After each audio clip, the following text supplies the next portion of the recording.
Video सुरू करण्यापूर्वी आपण जर चॅनलला सबस्क्राईब केलं नसेल तर सबस्क्राईब करून घ्या आणि जास्तीत जास्त लाईक आणि शेअर करा. नमस्कार. आज आपण सामान्य विज्ञान या विषयाच्या मानवी शरीर या अंतर्गत येणाऱ्या अंतर्स्रावी ग्रंथींचा अभ्यास करणार आहोत. चला, ग्रंथी म्हणजे काय ते बघूया. शरीराचे जे पार्ट रासायनिक पदार्थाचं उत्सर्जन करतात त्यांना आपण ग्रंथी म्हणतो. हे रासायनिक पदार्थ दोन प्रकारचे आहेत. ती आहेत, एक आहे एन्झाईम्स, त्यांना आपण विकरे म्हणतो, आणि दुसरं आहे हॉर्मोन्स, त्यांना आपण संप्रेरके म्हणतो. आता अंतर्स्रावी ग्रंथी कोणाला म्हणायचं? ज्या ग्रंथी हॉर्मोन स्रवतात त्यांना अंतर्स्रावी ग्रंथी म्हणायचं. आता ह्या कोणकोणत्या आहेत मी तुम्हाला सांगतो. हे बघा, ते आहेत पीयूषिका ग्रंथी, कंठस्थ म्हणजे अवटू ग्रंथी, पॅराथॉइड ग्रंथी आणि अधीरुकर ग्रंथी. याच्या व्यतिरिक्तही आहेत, पण या ग्रंथींवर परीक्षेमध्ये जास्त प्रश्न विचारलेले असतात म्हणून या ग्रंथी घेतल्या आहेत.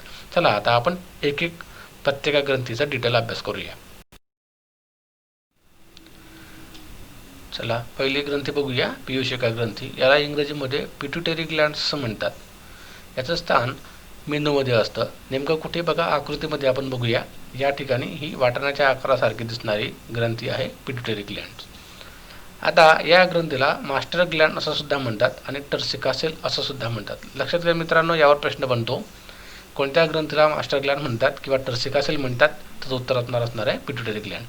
या ग्रंथीद्वारे STH म्हणजेच ग्रोथ हॉर्मोन सिक्रेशन होतं किंवा ग्रोथ हॉर्मोनची निर्मिती होते. आता नावाप्रमाणेच या हॉर्मोनचं कार्य शरीरातील हाडांची आणि शरीराची वृद्धी करण्याचं काम किंवा वृद्धीवर नियंत्रण ठेवण्याचं काम हे STH हॉर्मोन करतात.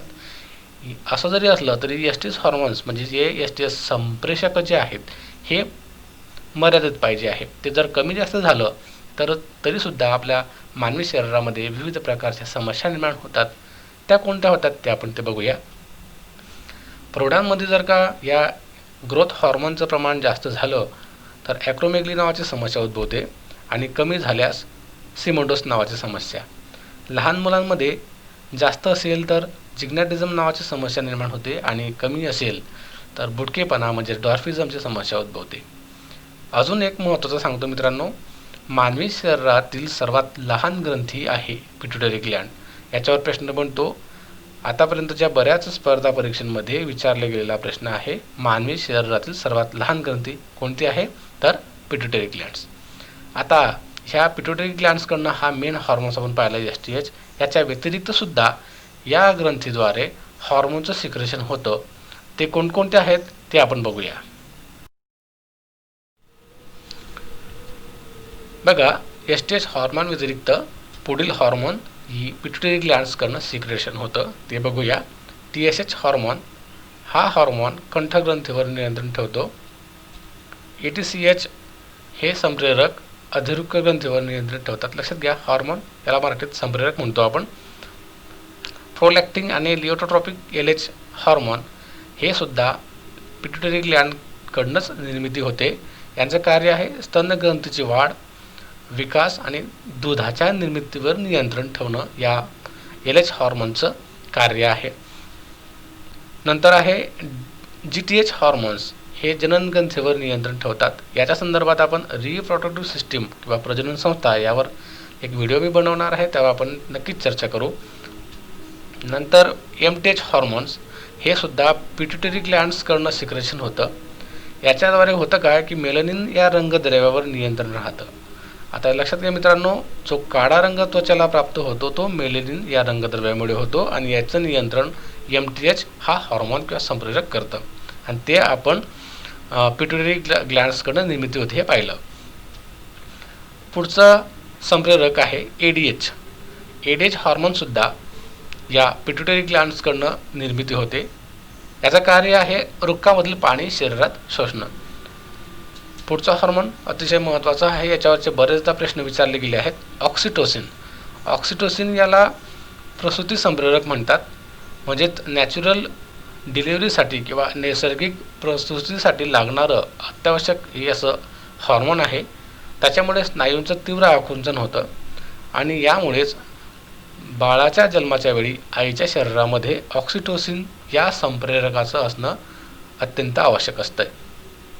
अशा पद्धतीने आपण पीयूषिका ग्रंथीद्वारे इतर कोणकोणते हॉर्मोन सिक्रेशन केले जातात हे पण पाहिलं आहे. आता पुढचे ग्रंथी आपण बघूया. चला आता कंठस्थ ग्रंथी बघूया. कंठस्थ ग्रंथीला औटोग्रंथी असं सुद्धा म्हणतात. त्याला इंग्रजीत थायरॉइड ग्लँड म्हणतात. हिचं स्थान दिसतंय बघा या ठिकाणी, घशाखाली दिसतंय. स्थान आहे श्वासनलिकेत, घशामध्ये आपल्याला या थायरॉइड ग्लँडचं स्थान दिसतंय.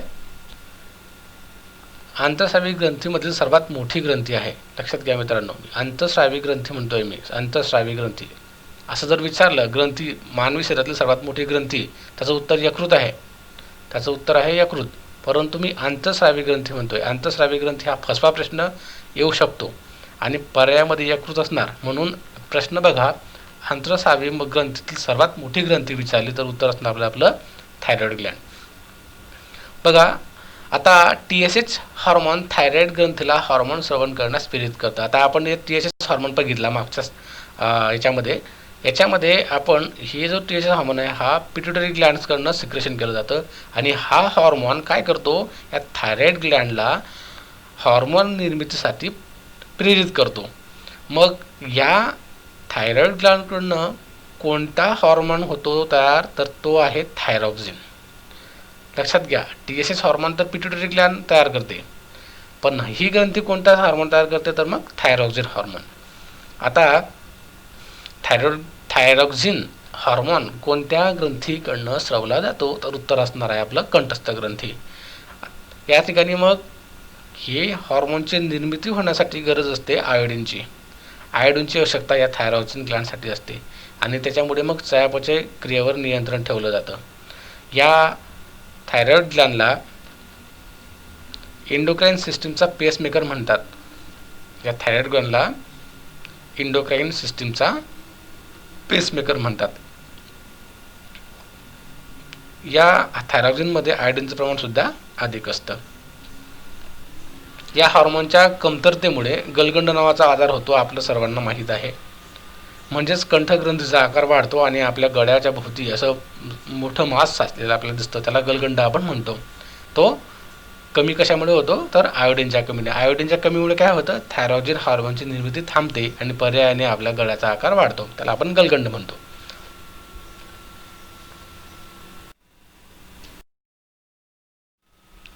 आता बघूया पॅराथायरॉइड ग्रंथी. त्याला मराठीत परावटो ग्रंथी म्हणतात.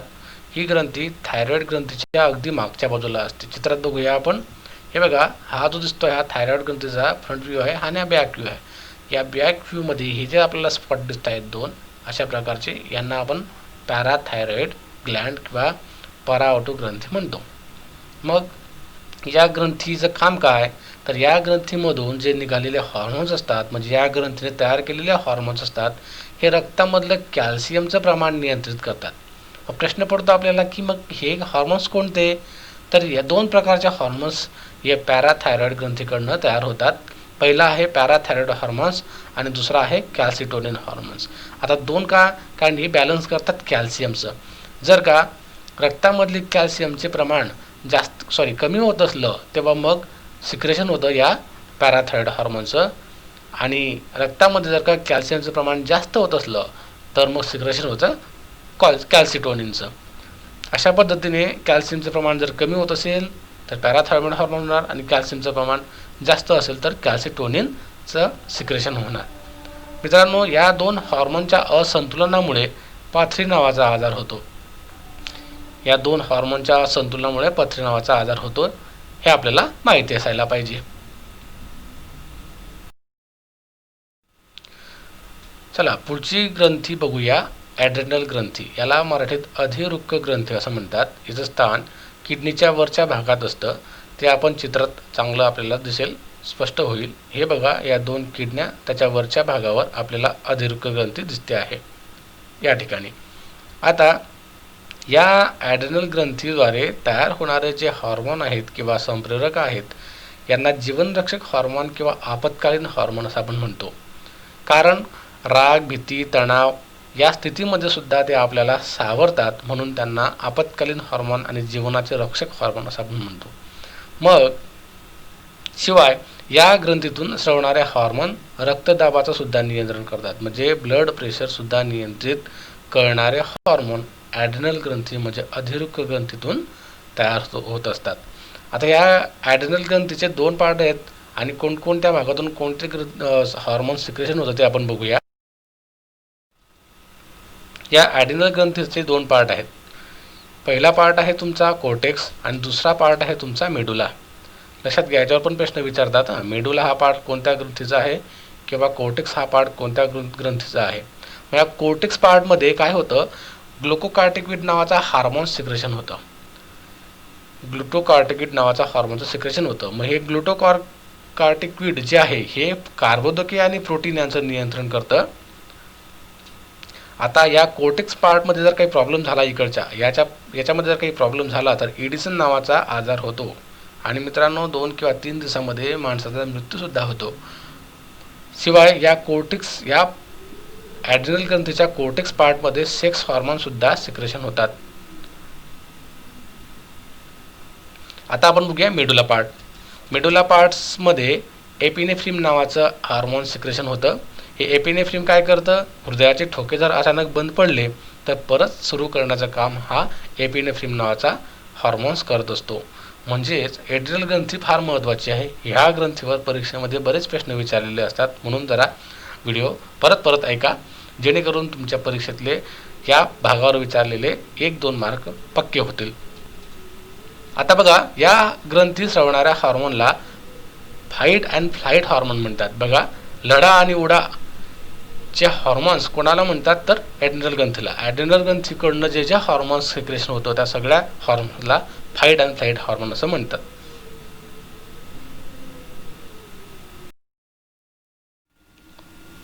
पुढची ग्रंथी आहे पिनियल ग्रंथी. याला मराठीमध्ये नेत्रपिंड असं म्हणतात. याचं स्थान मेंदूत असलेली सर्वात छोटी ग्रंथी पिनियल ग्रंथी. स्थान कुठे असणार, मेंदूत आहे म्हणून मेंदूत असेल. कुठे बघूया चित्रामध्ये आपण, या ठिकाणी जो हा हिरवा पोर्शन दिसतो आहे हा हिरवा पोर्शन तुमचा पिनियल ग्रंथीचा आहे. आता ही जी पाहिलं आपण हे पिट्युटरी ग्लँड आहे. हा जो हिरव्या रंगाचा पोर्शन दिसतो आहे हा आहे पिनियल ग्रंथी. याला नेत्रपिंड असं म्हणतात. आता या पिनियल ग्रंथीकडनं मेलटोनिन नावाचा हॉर्मोनची निर्मिती होते. मग ह्या मेलटोनिनमुळे काय होतं, आपल्याला दिवस आणि रात्रीमधला फरक कळतो. तसंच आपल्याला उशिरा यौवन अवस्था म्हणजे पौगंडावस्था प्राप्त होते. म्हणून या हार्मोनला अँटी एजिंग हार्मोन असं सुद्धा म्हणतात.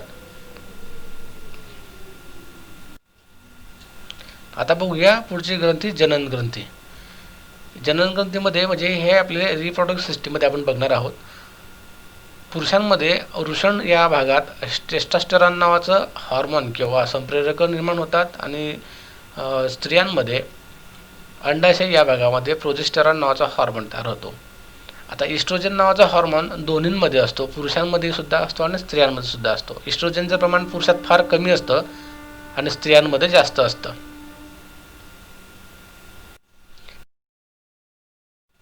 आता बघूया थायमस ग्लँड. याला यवनलोपी किंवा रोधोजिस ग्रंथी असं म्हणतात मराठीत. याचं स्थान बघा ब्रेस्ट बोनच्या मागे आणि फुफ्फुसांच्या मध्ये याचं स्थान असतं. चित्रात आपल्याला अधिक स्पष्ट होईल. हे बघा, या ठिकाणी हे 2 फुफ्फुस आहेत, त्यांच्या मध्ये असलेलं ही जी ग्रंथी आहे ही आहे थायमस ग्लँडची. मग थायमस ग्लँड किंवा थायमस ग्रंथी कोणता हॉर्मोन निर्मिती करते तर थायमोसिन नावाचा हॉर्मोन निर्मिती करते.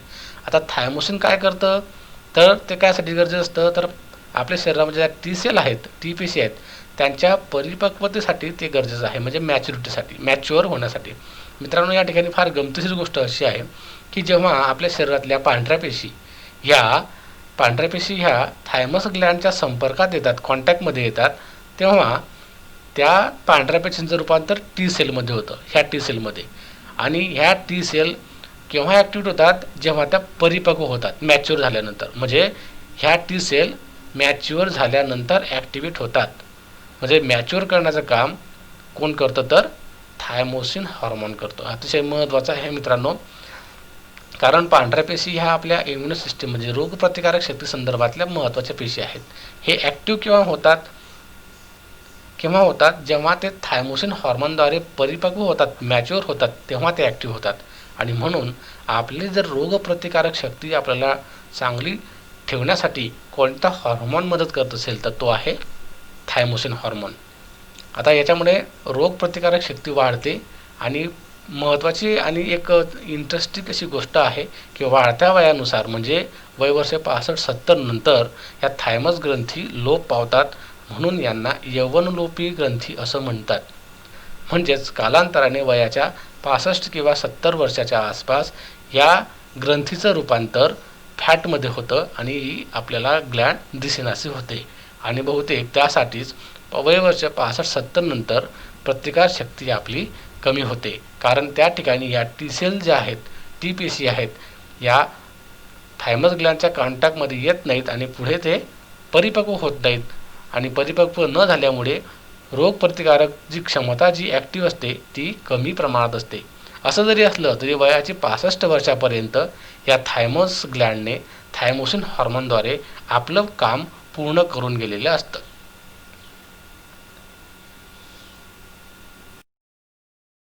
आता बघूया मिश्र ग्रंथी. मिश्र ग्रंथी कोणाला म्हणायचं? जी ग्रंथी अंतर्स्रावी व बाह्यस्रावी दोन्हींचे गुणधर्म दाखवते त्याला आपण मिश्र ग्रंथी म्हणू. उदाहरणार्थ स्वादुपिंड. स्वादुपिंडामध्ये हॉर्मोन्स आणि एन्झाईम्स अर्थात संप्रेरके आणि विकरे दोन्हींची निर्मिती होते, म्हणून त्याला आपण मिश्र ग्रंथी म्हणतो. आता आंतरस्रावी आणि बाह्यस्रावी या दोन ग्रंथींमधला जो फरकाचा मुद्दा आपण पाहिला, हार्मोन्स आणि विकरे, त्याच्या अजून त्याच्यापेक्षा दुसरा अजून मुद्दा एक आहे, तो आहे नलिकाचा. आता आंतरस्रावी ग्रंथींना नलिका नसतात आणि बाह्यस्रावी ग्रंथींना नलिका असतात. यांच्यामध्ये नलिका असते बाह्यस्रावीमध्ये आणि आंतरस्रावीमध्ये नलिका नसते. थोडक्यात आंतरस्रावी ग्रंथीने तयार केलेले रासायनिक पदार्थ म्हणजेच हार्मोन्स हे डायरेक्ट ब्लडमध्ये किंवा रक्तातून टार्गेट पेशीपर्यंत पोहोचतात. त्यांना वाहिनीची किंवा नलिकेची गरज लागत नाही.